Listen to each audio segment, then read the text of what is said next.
There is a major happening this week, like there was a couple of weeks ago. And who knows whether this week's major happening for Tesla will be more interesting, more useful, help the stock, help the stock, help the stock. I mean, Brian White, what's happening to the stock? It needs a crutch. The stock looks like a Salvador Dali clock. Oh, shit. Well, there you go. That's, I think I know what that means. Okay, so what we're going to talk about is that, after we have the numbers on Wednesday, and then a half an hour later, we have the call where they read the thing that we could have read ourselves. I don't know why they bother with that. And then they make some other statements, maybe that are over and above that. Then all of a sudden, they want to know what you and I are thinking. And so you can go on asks, right? Say, That's it. Say, not ask. Say or ask. You can go on say.com, saytechnologies.com, I think. saytechnologies.com, and you can add your questions, or right now, basically, you can vote because at this point, if you had a question, it's probably not going to do well. So we've done that. We've pulled it up. We're looking at the items that are being suggested as questions in order of the way that they've been voted on. And as usual, not as usual recently, they're not great. So we're going to go over these because they're going to be asked. And so let's talk about them. But we're going to go over them fairly quickly. And then Brian and I are going to add what we think, hopefully, maybe somebody in the press asks afterwards. So, Brian, question number one, it says here. Oh, by the way, tell people where you're going to be this weekend. This Saturday, I'm going to be in St. George, Utah for amazing light show. We're going to have food trucks out there. We're going to have panel discussions. We're going to do the usual thing we do at Tesla events. But for the first time ever, we're going to have a Tesla light show creator competition. If you can't be there, but you've written a light show, send it to Simon at teslalightshows.io. He'll put it on a car for you. You're in the competition. There will be a prize. I don't think we know what it's going to be just yet. It's going to be a whole lot of fun. And for that matter, if you're in St. George a day or two early and want to visit, let me know. Or if you're in Vegas on Monday, I'll be there somewhere, probably on the floor of a casino. Brian, I have I thought I knew everything. And most people that know me think that I know everything. You do So, think that. but you've just thrown me a curve. Hmm. So you can make your own light shows? You can, yes, you can make your own light shows. There are tutorials on how to do it, but I don't know. Is it easy? Is it hard? I haven't done it. A lot of people have made light shows. Yeah, you can make your own. I was expecting Tesla to provide us with like a suite of additional light shows, but TeslaLightShows.io has a whole bunch you can download for free and more that you can download if you're a patron on Patreon, which is, I don't know, very cheap, and you can get all of them. So you can have as many light shows as you want, and on their website you can preview them for free. wow, Just watch videos of what it is. holy mackerel, who knew? You, Almost everyone, I I'm think. sorry. Yeah. All right, let's see. For Wednesday, question number one on say or ask. You can look it up on your own. Say Won't it you, won't you you help. can ask Jeeves. Randy does. All right, let's see here. Is Tesla, this is the first question from an anonymous retail investor, is Tesla still on track to deliver the more affordable model next year, as mentioned by Elon earlier? And how does it align with your AI and product roadmap? I love that they put the word AI in there just because Yes. that's what you do these days. You just you know, um I am an analyst, and you know what? AI. AI what? Just AI. AI, yeah. Just AI. That's what we do now. Right. So are they on track to? My answer is probably. They've said as recently as the last quarterly call that they are, but I can see why they wouldn't want to share too many details. I think at best you will get a vague, yeah, and yeah, I mean, don't worry about it, but yeah. The better question is the second half. How does it tie into the AI roadmap? And the answer is more units on the road is better. We want as many units on the road as possible so that when FSD is complete, baby, hold on to your butts because it's on. And that's what's going to happen. I've seen people based on no information, no knowledge say, well, all those hardware 3 cars are never, ever, ever going to run FSD. To which I say, Doom, the video game Doom, can run on a fax machine. Doom can run, it has been demonstrated to run on a home pregnancy test, on a digital pregnancy test. Well, that is, if you were to ask me, I would say impossible, except that we know that once something is solved, you can find ways to simplify it back down. Uh, it's engineering 101. You add until it works and then subtract until it doesn't. Doesn't. So will HW3 be a thing? Sorry, AI3, because we got to speak that Right. language now. I I have seen no evidence to suggest why it couldn't. Okay. All right. Let's see. The second question is similar to the first. When can we expect Tesla to give us a $25,000 non-robotaxi regular car model? I think we just answered that, didn't we? Well, sort of. Okay. Would the compact be 25? I think. I don't think it needs to. I think even 30 is sufficient. And when it's a new model, it won't be 30. Start high, move as many of them as you can at the big fat margin, because that's what we use to pay for all the other stuff. That's how we buy Dojo. That's how we buy new factories. That's how we eventually keep as many robo taxis as have been built in-house as possible. So 25? I don't know if we will ever see a $25,000 car. And I don't just mean from Tesla, I mean from anyone. If you look, Right. base models are starting at 22, 24,000 now. If you can get them, which mostly you can't. Dealers don't want to carry that car. Yeah. Yeah. And it doesn't matter what it costs. I realize now I forgot part of the equation, which is how does it fit into the AI roadmap? The first question. Part of the answer is the car is worth at least $100 a month more once FSD is finished. So more units on the road means more opportunity for take rate.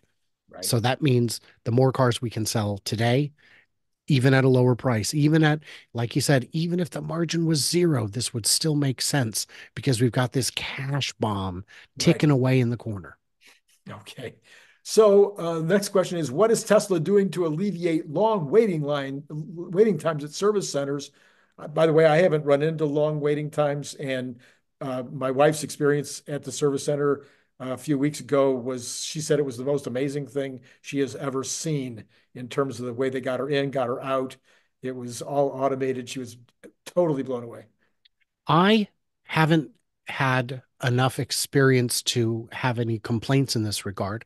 But to answer the question bluntly, nothing is what they're doing to alleviate long wait times. Nothing. When the axe fell earlier this year and payroll was reduced, service centers were hit. When I had my car in for the service the one time it was in, it was a week to do something that might have taken 20 minutes. I have no idea, but they gave me a loaner, so I didn't care. Didn't Right. matter to me. So what are they doing? I don't know. Probably nothing. Next question, my favorite of the list. When will Oh, Tesla? real quick. Sorry. Yes. Their answer would be, oh, we're looking at processes and procedures and systems and efficiencies and streamlining, but they're not doing anything. I see. Yeah. Get next question. That next question is, when will Tesla incorporate the Grock into the Tesla vehicles and, of course, into the robot? Yes. And the question also asks about when will X be integrated? I Yes, it mean, says I that too. mean, X is already, I mean, it's not integrated, but it's available. You have a browser. Right. If you have premium connectivity, you can view X from anywhere, but you're driving, so you can't. Once you're at level 5, I think you'll see a lot more apps, a lot more play options, and that would be one of them. Just having, you know, I think that'd be something a lot of people would enjoy. When will we see Grok integration? I don't think it makes sense today. I think the problem they're having is we'd like to keep as much of our chip resource available for driving as possible. Um, so not add any native sort of Grok functionality. Um, and I don't believe Grok is quite ready for prime time. And they could be, when we say Grok, I think people are also saying XAI Yeah. because XAI is kind of the powerhouse behind Grock, as I understand it. And if not, they're certainly doing something that would be along those lines. I don't think the product is quite ready, and I don't think the market is quite ready. So I think the question is a little bit premature. It's a fun question. Maybe it will be answered, but I think it's a little premature. Next question, what is going on with the Tesla Roadster? Well, it's being handled by the service department. I see. So no, uh, I don't imagine that question will get an answer. My guess is nothing. My guess is the people who would be working on it are focusing on Juniper. I think once Juniper has cleared, they will have headspace to focus on something, but they've got to clear Juniper first. Beyond that, there's nothing immediate on the roadmap. S and X have had reasonably recent refreshes. I don't see them getting another refresh because I don't think the volume it would generate would justify the expense. I think once Juniper is done, they could focus, and we could see a Roadster announcement by the end of 25. Okay. A mere cajillion years late. By Yeah, the way, by the way, I looked up if you'd have put that $250,000 Founders Series reservation into the stock instead, you'd have well north of $2 million. I see. Oh, great. Please. So next question. Please provide an update on the semi. What will the next stage of growth look like, and when will FSD be ready? I wouldn't have asked it that way, but go ahead. Uh, an update on the semi and what will the next stage of growth look like? And what? Okay, okay. An update on the semi. The factory is nearing completion. We could see it in operation by the middle, by the end of Q2, middle of next year ish. People say, yeah, but Brian, you've seen the factory's almost done. Right. The structure's almost done. You have to put the equipment in, configure it, make it work. So there's steps in between. When I count a factory as done on my trackers, what I would do is once an exterior wall is up, begin a countdown to when those interior squares are actually finished, because you have to seal it from the weather before you can start putting in equipment in earnest. Putting in the wiring and all that, the plumbing, it's all quite straightforward because it's a big empty box and you don't have to hide them like you do in a house. But getting the equipment in and running is a time consuming process. They're building trucks on the pilot line, which is fantastic. We are seeing volumes coming out of trucks for the first serious time ever. So the truck is done, it's ready, the factory is under construction. The lofty goals that we had expected by the end of this year, I think can just be pushed 1 year out. They Hmm. will be the goals for next year. What will the next stage of growth look like? Getting that factory from not running to running well, and then getting it from 1 to 4 shifts. I think the demand will be, depending on the price, very, very high. Hmm. It doesn't have to be cheaper than a regular truck. It just has to be significantly cheaper over its lifetime. And it appears that that's where we're already at. So any company with sufficient capital to move their expenses to the front instead of dole it out over time will be crazy not to. Then the bottleneck becomes highway charging, which could take longer. So there's a lot of pieces to the puzzle that have to fit at the right time. When will FSD be ready on trucks? The bigger question is, when would it be allowed? Would regulations permit it? And the short answer is not quite, but driver assistance is completely legit. As long as the driver is still behind the wheel and still in charge, you can do autopilot. You can do supervised FSD. Would they charge extra for it? I think they'd have to. Mhm. Will the companies pay extra for it, knowing uh, that they're still going to have to pay full price for the driver? I think the answer to that is yes, because it makes drivers want to drive for you instead of something with 900 gears that they got to rifle through, or even an automatic that requires nonstop full focus. This is something where you can simply supervise. And I think that would be one heck of a recruitment tool. So when is it coming? They've already been ground truthing it, doing the testing to make sure everything is right. I think we could see that activated anytime within 6 months. Within 6 months. Okay. All right. Possibly. Although Cybertruck took longer, it could be, and I don't think they would activate full self-driving in the way that you and I have it on our cars. I think what they would activate is basically autopilot, highway only. You drive it the rest of the time. That's a very good way to get in your foot in the door. The last question on the list that I saw, which I only saw the top seven, is a non-question. There's no way he could answer it on the call. What's the plan for 2025? Well, I'm going to lose 5 pounds and I'm Yeah, going to right. walk more. And I think I'm going to read some philosophy every day.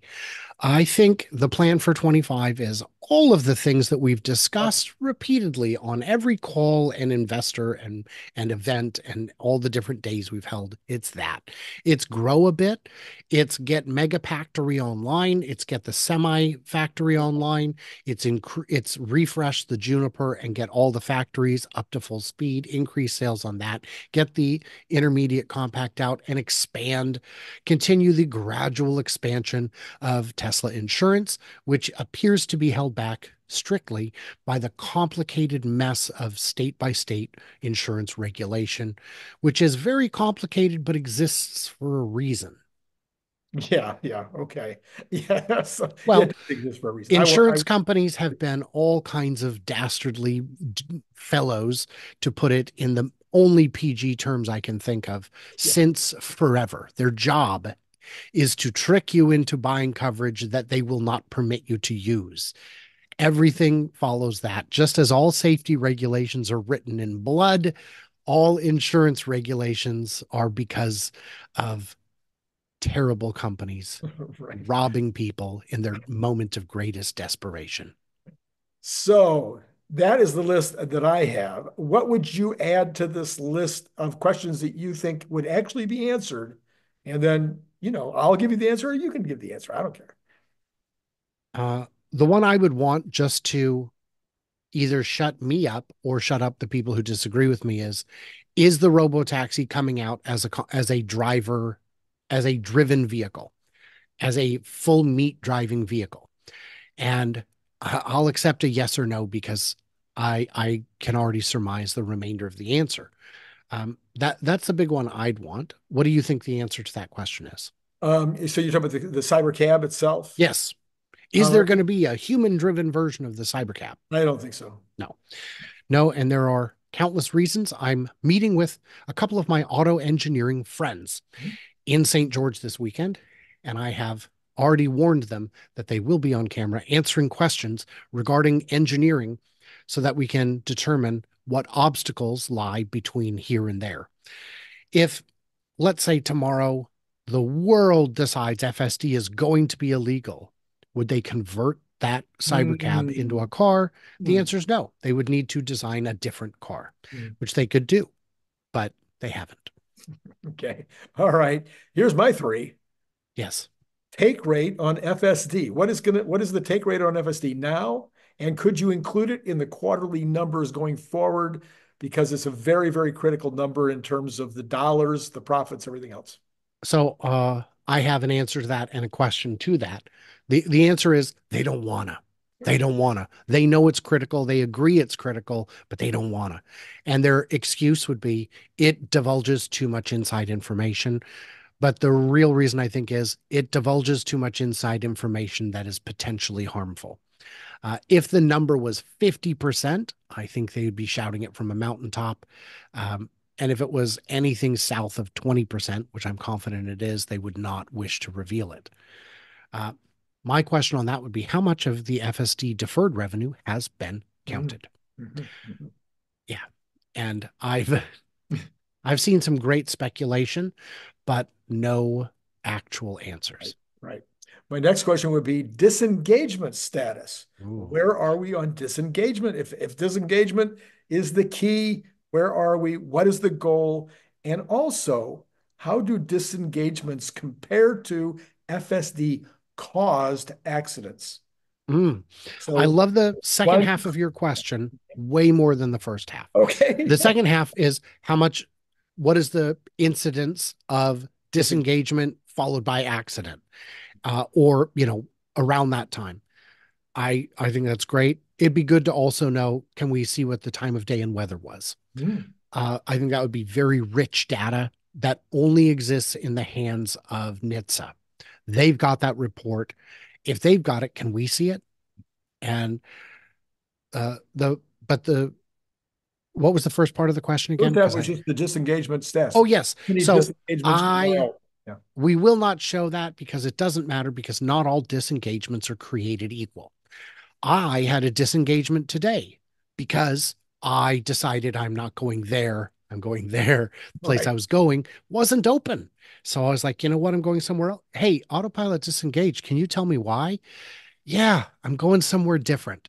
Now, I did leave that note because I want them to get positive feedback in addition to the very negative feedback I also leave. But it was a lot of people will not leave a report in that case. Um, so not all disengagements are created equal, is I think the the critical thing. Every time I come home, I disengage because it thinks I live in the alley. Right. And Right. as we've discussed, that day will come. Don't worry. But today I live not in an alley, but in a house. So that's not a disengagement that is meaningful. That's not safety critical. Um, yeah, I think it would have to be divided into critical, safety critical, and not. And I think making that assessment would be too involved.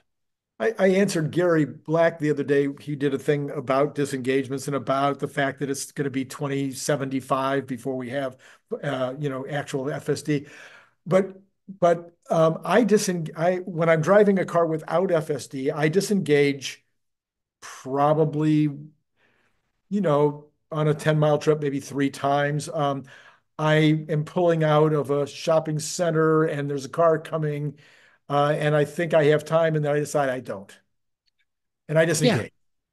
yeah, I'm going along and I'm not paying attention, and all of a sudden I'm a little too close to a curb, and I disengage. I mean, I'm driving into the sun. I'm coming up on a light. I'm like, I can't see that, and I right. disengage. These are things that I disengage in all the time, but I haven't had an accident for years. Sure. Now, yesterday, Lightning Ryan came down and we drove his Cybertruck on FSD just to check it out. This is his first Tesla. He's only had one serious Tesla experience where he Turoed a car before he got his Cybertruck so that he could know what he's getting into. And he did get one with FSD so he could see.